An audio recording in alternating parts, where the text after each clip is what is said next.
क्या ये pre budget rally start हो चुकी है मार्केट में? एक अच्छा खासा मूवमेंट आया 128 पॉइंट का।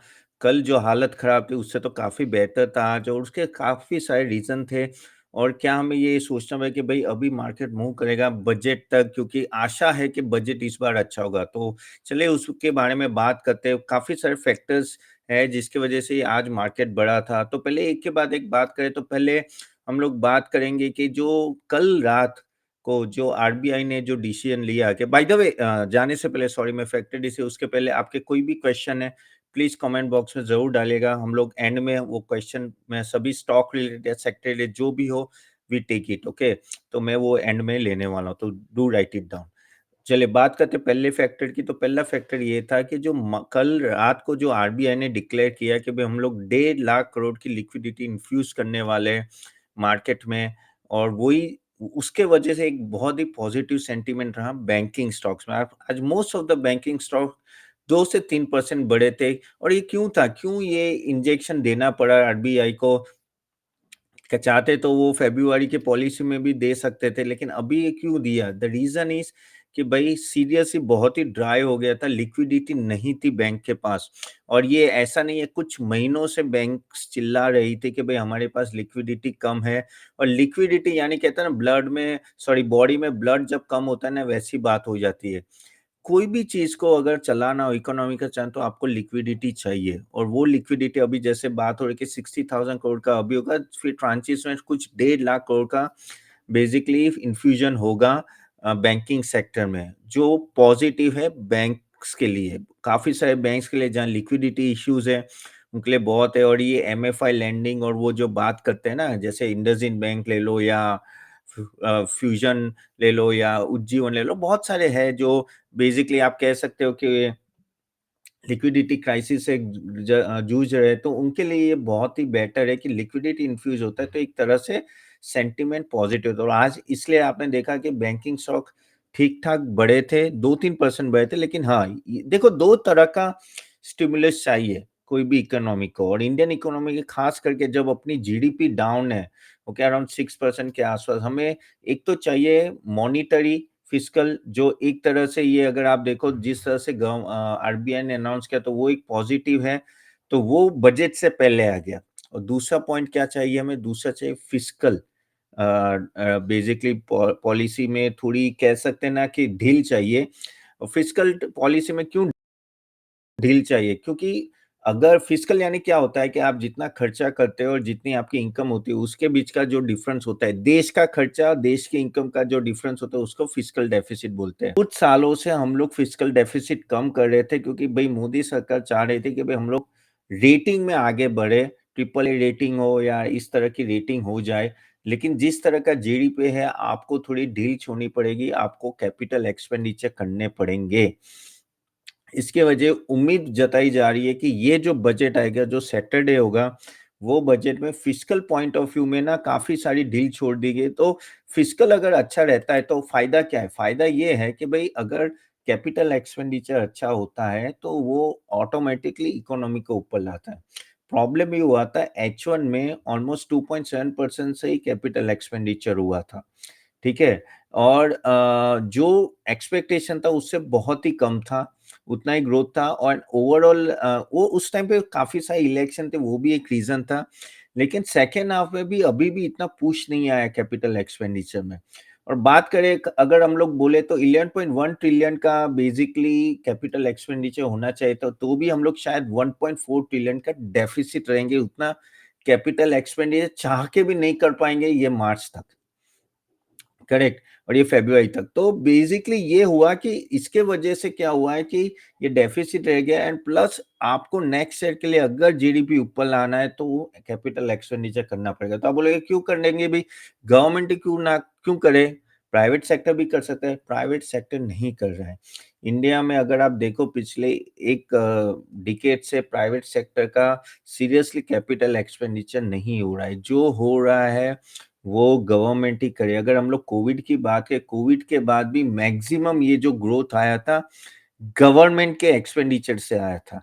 इसलिए बोल रहा हूँ कि फिस्कल डेफिसिट हमारे लिए बहुत ही इम्पोर्टेंट है। गवर्नमेंट अगर एक्सपेंडिचर करेगी, तो नीचे के लेवल पे पैसे आएँगे या मज़दूर हो या फार्मर्स हो या जो भी हो, करेक्ट वर्कर्स को उनके पास पैसे आएँगे तो वो जाके इकोनॉमी में खर्चा करेंगे, वो जाके इकोनॉमी खर्चा करेंगे तो भई सेल्स बढ़ेगी कंपनियों की सेल्स बढ़ेगी तो प्रॉफिट बढ़ेगा तो भई मार्केट बढ़ेगा और मार्केट बढ़ेगा तो एट द एंड जिसने इन्वेस्ट किया वो फ़ायदा होगा। तो पूरी चेन होती है और ये चेन कभी चलती है जब लिक्विडिटी घूमती है, लिक्विडिटी भी कम थी तो जो अभी आरबीआई ने डाला है ऑलमोस्ट 2 लाख करोड़ की रिक्वायरमेंट थी, ओके?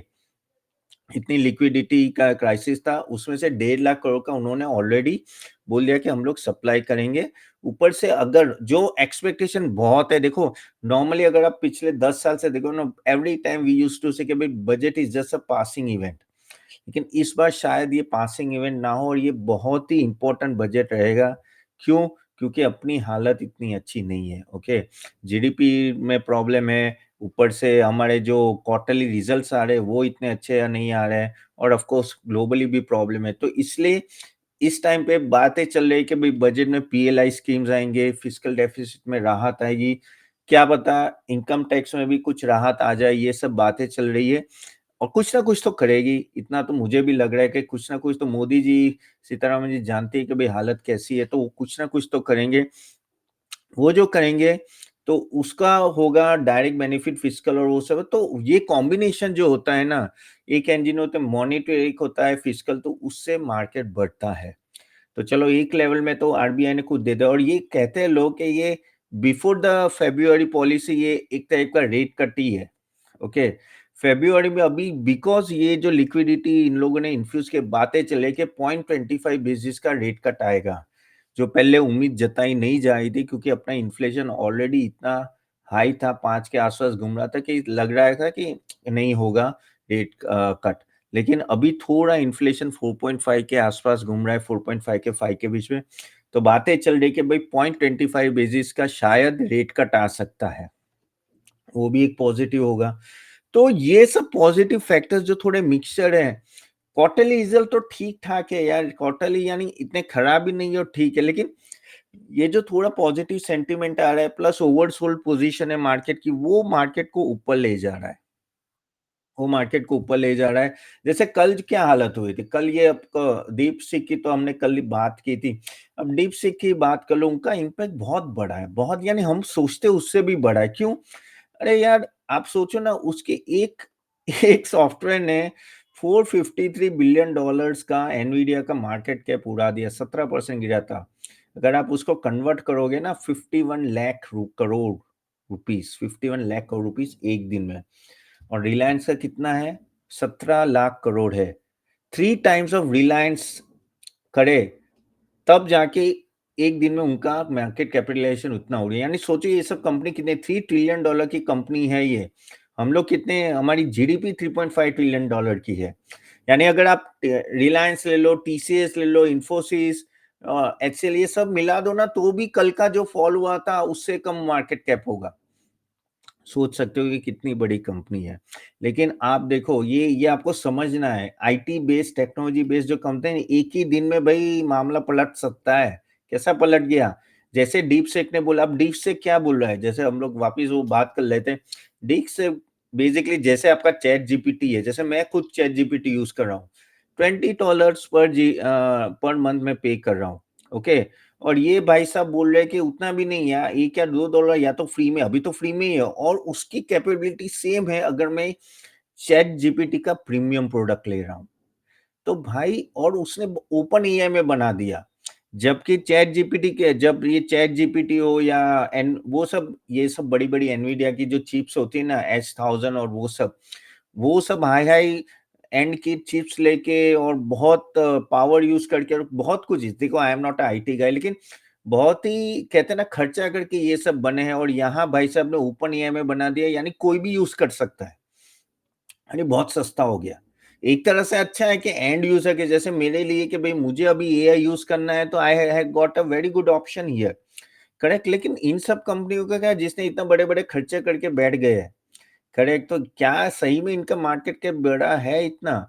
यानी क्या सही में इनका इतना जैसे अभी ट्रम्प साहब ने बोला कि मैं तो $500 बिलियन का प्लेज कर रहा हूँ एआई के लिए सॉफ्ट बैंक ने बोला $19 बिलियन यूएस में, और यूएस तो ऐसे अभी गंगो हो रहा था ना कि भाई we are the leader in AI, अब तो हमें कोई नहीं रोक सकता। ये देखो चाइना ने पुंगी बजा दी एक दिन में। Seriously I know I am ये कल जो हुआ ना, यानी आप चाइना को तो अंडर एस्टिमेट कर ही नहीं सकते हो यार। They are far far ahead, far far ahead than us, far far. ये टेक्नोलॉजी वाइज देखो, उनको उनको एनवीडिया की चिप्स नहीं मिल रही थी। यूएस ने रोक के रखा था कि भाई चिप्स नहीं भेजनी एनवीडिया की। बोला कि भाई रखो अपनी चीज अपने पास, हम लोग खुद करेंगे। और ये जो इनका जो लिनन है नाम, सॉरी मुझे नाम याद नहीं है, उनके फाउंडर ने, और उन्होंने जो एम्प्लॉयज रखे थे वो एमआईटी से फ्रेशर्स आए थे, और उन लोगों ने बिना कोई बड़ा चिप, एक साल में 2023 में ये एस्टेब्लिश है, एक साल में भाई साहब ऐसी चिप बना दी। हम लोग कहाँ है? कभी कभी क्वेश्चन होता है कि हमारे सब अच्छे अच्छे टैलेंट यूएस में जाके बैठ जाते, वहां के सीईओ बन जाते, और हम लोग खुद यहाँ बैठ के कुछ नहीं कर पाए। कभी कभी बहुत फ्रस्ट्रेशन होता है। और सीरियसली यार, वी आर ऑल्सो कैपेबल, ऐसा नहीं कि हम लोग कैपेबल नहीं है, बट समहाउ अपना इंफ्रास्ट्रक्चर ऐसा है, या बढ़ावा नहीं दे रहे, या तो हम लोग स्टार्टअप को इतना बढ़ावा नहीं दे रहे, क्या है I don't know, but we are not growing. एक शार्क टैंक बना दिया है, अब शार्क टैंक से थोड़ी दुनिया चलेगी अपने लिए। But seriously we are fine. लेकिन एक एक तरह से दूसरे, अभी जैसे ये क्वेश्चन में रखा तो ट्विटर में या आप कहीं भी जाओगे तो लोग ऐसा भी बोल रहे कि भाई जरूरी थोड़ी है कि आपको इनोवेटर ही बनना है। ठीक है भाई, आपका सस्ता ये मिल गया, अब वो सस्ता एआई यूज करके जैसे डिप्स आप अच्छे अच्छे प्रोडक्ट बनाओ। जैसे जैसे टीसीएस ने, इन्फोसिस ने, एचसीएल ने, ये सब ने क्या किया है, ये सब ने इन लोगों के साथ टेक महिंद्रा ने बड़े बड़े कॉन्ट्रैक्ट कर दिए एनवीडिया के साथ। अब वो भी कॉन्ट्रैक्ट हाई लेवल के थे। अभी जो देखो ये भाई साहब तो इतने सस्ते में ले लिया, तो उनको लगेगा कि ये कितने हाई लेवल पे हमने कॉन्ट्रैक्ट कर दिए, लेकिन वो कॉन्ट्रैक्ट यूज करके उनके सॉफ्टवेयर को और अच्छा बना रहे हैं। So we are a second user basically. We have never been an innovator. Second user, चलो ठीक है, इस तरह से ये सोच भी गलत नहीं है। हाँ, लेकिन इनोवेटर नहीं, इनोवेटर जो होता है ना फिर वो लीड करता है ऑन द फ्रंट, और वो जो कमाई करता है ना वो हम लोग सेकंड यूजर कभी कर नहीं पाएंगे। हम लोग एक लेवल पे हमेशा उन पे डिपेंडेंट रहेगा कि भाई वो लोग चीप बेच रहे हैं कि नहीं बेच रहे, वो लोग क्या करे, तो वो सब होगा ना तभी जाके हम लोग कमाएंगे। तो ये एक थोड़ा हमेशा डिफरेंशिएशन रहता है। But anyways, this is how it is, we can not change it overnight. But हाँ, ओवरऑल इससे फायदा ये होता है कि आपको डीप सीक जैसा सस्ता मिलता है, then for end user, for a small small companies it becomes affordable. क्या है ना, आप भी यूज करो, ओपन एआई सब यूज करो। एनवीडिया की चिप्स बहुत महंगी होती है, बहुत महंगी होती है, तो सब लोग अफोर्ड नहीं कर पाते, उसमें भी काफी रिस्ट्रिक्शन लगते हैं। लेकिन ये सब तो चिप के बिना ही तुम कर पा रहे हो, यानी सोचो यार। अब ये चीज आपको ध्यान में देखनी है, जब आप इनोवेटिव कंपनी बाय करते हो। उनके चेयरमैन ने भी बोला ना एनवीडिया के, भाई वी प्रेज दीप सिंह का जो है बहुत ही अच्छा है, बट विल कम बैक। अभी उन्होंने तो चैलेंज कर दिया है, लेकिन कहाँ से पता नहीं है, इतना सस्ता कैसे वो लोग निकालेंगे। लेकिन ये सब टेक्नोलॉजी का ऐसा है, अगर कुछ नई टेक्नोलॉजी आई सडनली पुरानी टेक्नोलॉजी गुम हो जाएगी। तो इनोवेशन पे तो बहुत ध्यान है। अब देखो सडनली वहां यूएस में क्या होने लगा है कि भाई अभी चलो एआई बीआई के पीछे तो बहुत भाग रहे थे, नास्डेक के पीछे, चलो अब लोग हम लोग कुछ अदर देन एआई भी इन्वेस्ट करते, तो काफी लोग डिफरेंट डिफरेंट सेक्टर में अभी जाने लगे इन्वेस्ट करने के लिए, बैंक्स हो या रिटेल हो या उस तरह से। This is bound to happen, उसमें आप कुछ कर नहीं सकते। मैं थोड़ा ये भी देख लेता हूँ अभी नास्डेक फ्यूचर क्या बोल रहा है।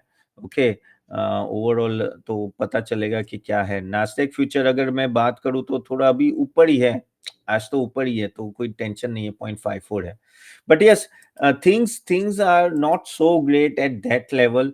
ओके, बट इसका इम्पैक्ट इंडिया में क्या है? इंडिया में ये आया कि ये जो अपनी एआई रिलेटेड जो थोड़ी कंपनी थी ना, जैसे वैसे केन्स केन्स बहुत गिरा आज। फिर कौन सा था ये, नेटवेब था या कौन सा, यस नेटवेब था ना। सो नेटवेब भी जबरदस्त गिरा, डिक्सन टेक्नोलॉजी भी जबरदस्त गिरा, जो एआई लिंक थी काफी 10 से 20 आए, तो बहुत ही गिरे, अच्छे खासे गिरे। क्योंकि देखो यार, this shows that boss, you are not alone, people are there who can create a product much more cheaper than you. It's a competition eight the end of the day. But हाँ, यहाँ India में भी impact दिख रहा है। और अभी लेकिन ठीक है, अभी एक दो दिन लगेगा, बाद में वापस स्टेबल हो जाएगा। एंड लेट्स सी यहाँ से मार्केट कैसा रहेगा। मेन चीज़ हमें देखना है कि एनवीडिया से लेके सब स्टॉक्स आगे जाके कैसे रहेंगे। अभी दूसरा एक पॉइंट था कि बढ़ने में कि यूएस डॉलर इंडेक्स जो है ना 107 के आसपास था, तो इतना नीचे नहीं था। वो भी एक सपोर्ट कर रहा था मार्केट को थोड़ा ऊपर लाने में। अब देखो क्या होता है कि जैसे नास्डैक थोड़ा नीचे जाता है, वो जाता है ना, तो उसका डायरेक्ट इम्पैक्ट यूएस डॉलर में भी आता है। तो पुल बैक रैली होती है, ओके। और बेसिकली कह सकते हैं ना कि उसका इम्पैक्ट पॉजिटिवली थोड़ा मार्केट में आता है ना, क्योंकि एफआई थोड़े कम सेल गए। एफआई एनीवे सेल तो कर ही रहे। इसका जाके क्योंकि यूएस का मार्केट जो चला था वो नास्डैक के बेस पे चला था। अभी थोड़ा रीसेट होगा। अभी ये डीप सीक का जो आया है उससे कहाँ जाके ये टेक्नोलॉजी स्टॉक खड़ी रहेगी, वो देखना रहेगा। और उसका इम्पैक्ट अपने को आएगा ही आएगा। We have no option, okay. And जब कब दूसरी अगर हम लोग बात करें कि क्या है चल रहा है क्वार्टरली परफॉर्मेंस ऑफ द, तो आ रहे रिजल्ट। जैसे आईसीआईसीआई बैंक का ठीक ठाक रिजल्ट था, ओके। इंडिगो का भी ठीक ठाक रिजल्ट था। कुछ कुछ रिजल्ट जैसे एचयूएल लो या एफएमसीजी में कैसे, तो इतने खास रिजल्ट नहीं, क्योंकि रूरल एरिया नो बहुत ही फ्लैट ग्रोथ है। तो वहाँ डिमांड कैसे बढ़ेगी जैसे जैसे इन्फ्लेशन होगा, तो maybe we see a first quarter of next financial year. तो मे बी अप्रैल से जून में शायद थोड़ा ठीक हो। जैन से मार्च में इतनी तो आशा नहीं लग रही है, लेकिन वही है कि इन सब एफएमसीजी स्टॉक ने इतना रिटर्न ही नहीं दिया है। अगर आप देखो एक्चुअल ने कितना 2 या 3% कंपाउंडेड ग्रोथ रिटर्न दिया होगा 5 से 10 साल में, तो ऐसे लेवल पे आप कैसे इन्वेस्ट करोगे इन सब स्टॉक में? बट अब बहुत ही फ्लैट ग्रोथ है, इतना कुछ नो दिख नहीं रहा है। एंड वो ही चिल्ला रहे हैं बार-बार कि भाई रूरल में, अर्बन में डिमांड नहीं है, डिमांड नहीं है। अब देखना पड़ेगा ऑटोमोबाइल्स का भी कैसे रहता है यहाँ से। बट ठीक है, जैसे-जैसे मुझे लग रहा है कि इंटरेस्ट रेट कट होता है फ़ेब्रुअरी में, तो एक टाइप ऑफ नो एक रिलीफ होगा। और लेकिन मुझे ऐसा लग रहा है कि ये जो अभी बजट आ रहा है ना, this may change a trend, may be because we are in a oversold position.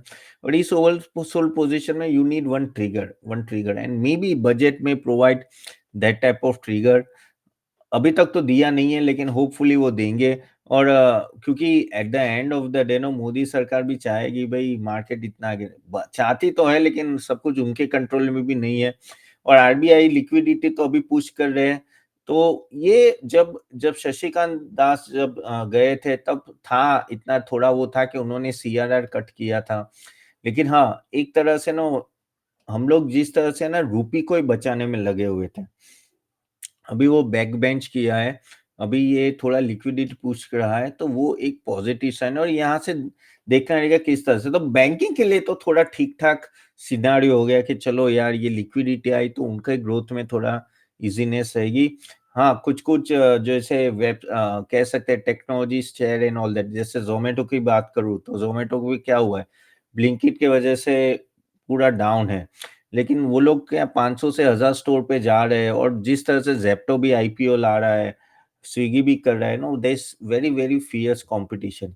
इस फियर्स कॉम्पिटिशन में आपको सोचना रहेगा कि क्या ये कंपनी रेगुलरली आपको रिटर्न दे सकती है कि नहीं दे सकती है, ओके? क्योंकि ऑफ कोर्स 2 लाख करोड़ का मार्केट कैप हो गया तो थोड़ा तो सोचना पड़ता है। बट हाँ, one has to keep an eye कि भाई क्वार्टरली रिजल्ट क्या है, क्योंकि Zomato is one of the most popular stock in Indian market, correct?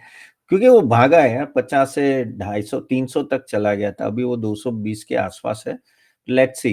तो चलिए यहाँ तक रखते हैं गाइस। होप आपको ये वीडियो अच्छा लगा, तो प्लीज लाइक एंड शेयर। और मैं थोड़े क्वेश्चन एंड आंसर ले लेता हूँ आपके जो पेंडिंग है। चलिए, और आपके कोई क्वेश्चन है तो प्लीज प्लीज जरूर कमेंट बॉक्स में डालिए। And do like and share. Plus हमारे प्रोडक्ट्स देखते हैं तो हमने लिंक दी है, वहां जाके आप हमारे प्रोडक्ट्स भी देख सकते हो। चलिए, talking about various things, 1 minute I I take your question first. So questions में 1 मिनट कौन से थे? ओके, या सो हाँ, so can do anything, sir. My portfolio is down by 20%. I'm very much worried. I think to sell my product now and buy low, sir. How? नहीं नहीं, ऐसा कोई करने की जरूरत नहीं है। क्यों? अब आज पॉजिटिव आया ना, अब रुक जाओ थोड़ा। क्या पता ये बजट में कुछ आ जाए और ना थोड़ा पुल बैक रैली आ जाए, क्योंकि we are in oversold position. FI sell करे, लेकिन अभी अभी ऐसा ज़रूरी नहीं कि हर रोज़ सेल होगा। Overall no the valuation is getting much much better now compare to earlier. हाँ, थोड़ा अपने को टेंशन थी कि भई ये कहाँ जाके डीपसीक का इश्यू अगर नास्डैक में बहुत गंदी तरह से फैल गया तो प्रॉब्लम है। लेकिन कल जिस तरह से नास्डैक गिरा था, जब मैंने वो वीडियो शूट किया था डीपसीक का, वो उस टाइम पे 3.5-4% से मार्केट नास्डैक गिरा था। ओके, और फिर बाद में 2.5% से ही बंद हुआ है नीचे। हाँ, एनवीडिया 17% नीचे गिरा था, लेकिन बाकी सब ठीक थे। तो मुझे लग रहा है कि ओवरसोल्ड पोज़ीशन में सेल करके कोई फ़ायदा नहीं है। I think you should wait for some time. ठीक है, sir, Oberoi realty and Voltamp transfer अभी न्यू एंट्री ले सकते हो। ओबेरॉय रियल्टी अच्छा स्टॉक है, लेकिन प्रॉब्लम वही है कि ये स्टॉक्स इतने बढ़ गए थे, तो उसके वैल्यूएशन की वजह से नो नीचे के बाकी अदरवाइज भाई साहब रिजल्ट बहुत ही अच्छा दिया था। अगर मैं देखूं तो ये अपने हाई से ऑलमोस्ट 28% गिर गया है, करेक्ट। लेकिन उसका रिजल्ट बहुत ही अच्छा आया था। तो at a lower level of course you can think about it. और ये सब स्टॉक्स इसलिए ही भागे थे क्योंकि वैल्यूएशन कंफर्ट था पहले इनिशियली, और प्लस प्रीमियम जो कहते हैं ना, हाउसिंग में बहुत ही बड़ी स्केल हुई थी ना, लोग अनसन प्राइस में बाय कर रहे थे यार, सडनली सबके पास पैसे आ गए या क्या आ गए, और इसके लिए ये सब स्टॉक बहुत गए। लेकिन ये जो पिटाई हुई है ना पिछले, अगर अब मैं देखूं पिछले एक एक महीने में, 1 महीने से भी कम में ये स्टॉक ऑलमोस्ट 28% गिर गया है। दैट शोज़ के किस तरह की रियल एस्टेट में पिटाई हुई है। डीएलएफ भी 24%, मैक्रोटेक 31%, गोदरेज प्रॉपर्टी सब गिरे हैं, सब गिरे हैं और एक साथ गिरे। और वो क्यों गिरा है? देखो क्या हुआ था कि जो मार्केट जब गिर रहा था ना, तो मार्केट क्या करता, जो भी स्टॉक गिरा नहीं है ना, उसको पकड़-पकड़ के धो रहे थे।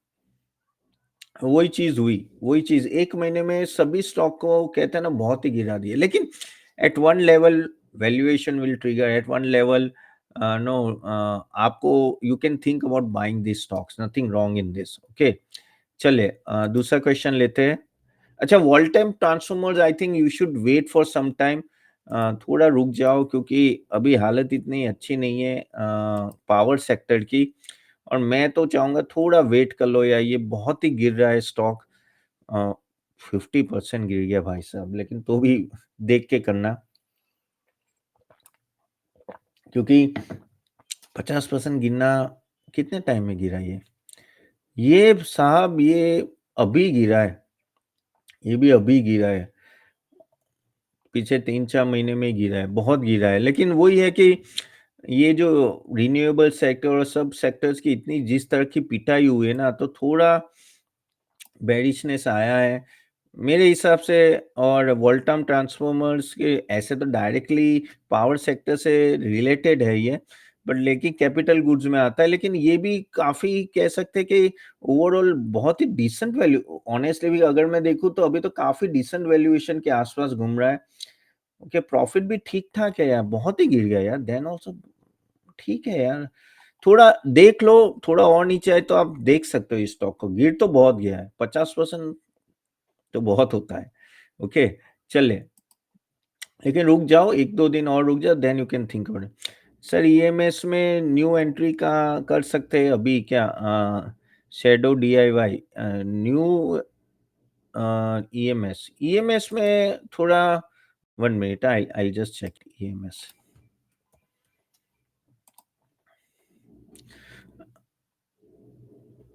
लॉन्ग टर्म हो तो आई थिंक कोई ऐसा कोई मुझे इश्यू नहीं लग रहा है। ऑफ कोर्स ये ईएमएस भी 25% गिरी है। स्टॉक ठीक-ठाक है, कोई दिक्कत नहीं लग रही है। यस, थोड़ा यहाँ से या थोड़ा नीचे से धीरे-धीरे लो, इंस्टॉलमेंट में ले सकते हो। बाय द वे, ये जो बोल रहा हूँ गाइस, मेरे अंडरस्टैंडिंग पे बोल रहा हूँ। Please, please do your own research before investing, okay? But yes, you can think about it if you want. ठीक है? I am Kartika 19223। Sir, Covid में टाइम निफ्टी में 35% फॉल आया था और स्टॉक्स भी अराउंड 40% गिर गए, पर अभी तो 11% फॉल, 40% क्यों गिरा है? आई एम कृतिका, अभी देखो इसमें वैल्यूएशन फैक्टर था, मेन था कोविड के टाइम। ऑफ कोर्स हम गिरे थे, लेकिन इतने भी हाई वैल्यूएशन नहीं थी। इस बार तो काफ़ी सारे स्टॉक्स बहुत ही हाई वैल्यूएशन, तो वैल्यूएशन ओवरबोर्ड था। और आप जब निफ्टी गिरता है ना, तो Nifty shows only 50 stocks and BSE shows only 30 stocks.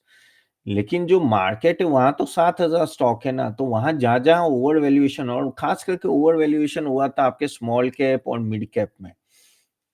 ठीक है? तो इन सब जगह पे काफ़ी ओवर वैल्यूएशन, और वो अभी थोड़ा कह सकते हैं ना कि डिसेंट वैल्यूएशन में आ रहा है। So that is why no things are changing here, correct. तो वो अभी रीजनेबल वैल्यूएशन है। प्लस अगर आप देखो, रेलवे देख लो, डिफेंस देख लो, रिन्यूएबल्स देख लो, वो भी कुछ अलग ही वैल्यूएशन में चले गए। तो अभी जो हो रहा है वो वैल्यूएशन रीसेट हो रहा है, तो उसके वजह से गिरे। तो जब कोविड का टाइम आया था तब वैल्यूएशन इतने हाई नहीं थे, ठीक है। और इसलिए यहाँ इवन दो आपको लग रहा होगा लार्ज कैप इतने गिरे, लेकिन स्मॉल कैप मिड कैप बहुत गिरे, और स्मॉल कैप मिड कैप 100%, आप जैसे बोले 35-40% गए। सो वैल्यूएशन का डिफरेंस है यहाँ। ओके, चोकोपल्स। सर मेरा एक क्वेश्चन है कि अगर एक कंपनी में कोई भी बंदा स्टॉक को बेच ही नहीं रहा है, तो फिर वो स्टॉक गिर सकता है क्या? नहीं, कोई कंपनी में जहां कोई सेलर ही नहीं है, तो फिर वो कंपनी का स्टॉक कैसे गिरेगा? नहीं गिरेगा। हाँ, अगर सेलर आता है और वो बेचने लगता है और बायर नीचे के लेवल पे है, तो गिरेगा। लेकिन जैसे आपने उनको कही कि अगर एक कंपनी में कोई भी बंदा स्टॉक को बेचे नहीं, तो नहीं होगा, नहीं होगा। चोको प्लस बट ऐसे बहुत कम कंपनी और बहुत ही इलिक्विड काउंटर होते हैं, वो इलिक्विड काउंटर में जाके कोई फायदा नहीं है। आपको ऐसे स्टॉक में जाना चाहिए जहां लिक्विडिटी हो, जहां आपको जब निकलना है तब निकल पाओ। और जब इलिक्विड काउंटर होता है ना, तो वहां नॉर्मली कोई बंदा जाके बाय नहीं करता। ओके, एलसीड और वो सब स्टॉक्स थे, वो सब तो ऐसे रेयर होती है, बहुत कम होती है, ऐसा नहीं होता कि नहीं होती, लेकिन उसपे कोई देखता नहीं है। और उसमें अब बाय सेल, यानी कहते हैं ना कि वहाँ प्रमोटर ही बेचना नहीं चाहता अपना स्टॉक, और जो है लेके बैठे है, तो वो गिरेगा ही नहीं। यू आर राइट, वो गिरेगा नहीं, लेकिन ऐसे स्टॉक लेके कोई फायदा नहीं है। सीमा डाल 7595 requesting to you send notification of Friday live session all other days. Friday live sessions तो हम नॉर्मली अभी नहीं कर रहे, because whenever I required I do, but I do after market session जैसे मैं आज कर रहा हूँ। तो every time you can check the video and you will come to know। No, हमारे YouTube चैनल को आप सब्सक्राइब कर लीजिए वहाँ, और नोटिफिकेशन में बेल आइकन दबाए, तो एवरी डे अराउंड 5 o'clock और 6 o'clock we release a video, तो आप वो जाके देख सकते हो सीमा। ओके, चलेगा, इसको यहाँ तक रखते हैं। आपके कोई क्वेश्चन है तो जरूर डाल दीजिएगा, कल मैं ले लूंगा। सो होप आपको ये वीडियो अच्छा लगा होगा। और गाइस, हमारे बेसिकली पोर्टफोलियो नहीं, but small cap, mid cap, large cap, वहाँ स्टॉक रिकमेंडेशन, आप इंडिविजुअल स्टॉक सिलेक्शन भी कर सकते हो। तो आप जरूर जाके देखिए, हम लोग ने लिंक दी है वेबसाइट की। And we are SEBI registered research analyst, हमारी टीम है जो सीएज है वहाँ भी, and we do give recommendation to everyone. Okay, so if you want, you can go and check it out. So thank you very much, and I'll see you soon tomorrow. Bye bye.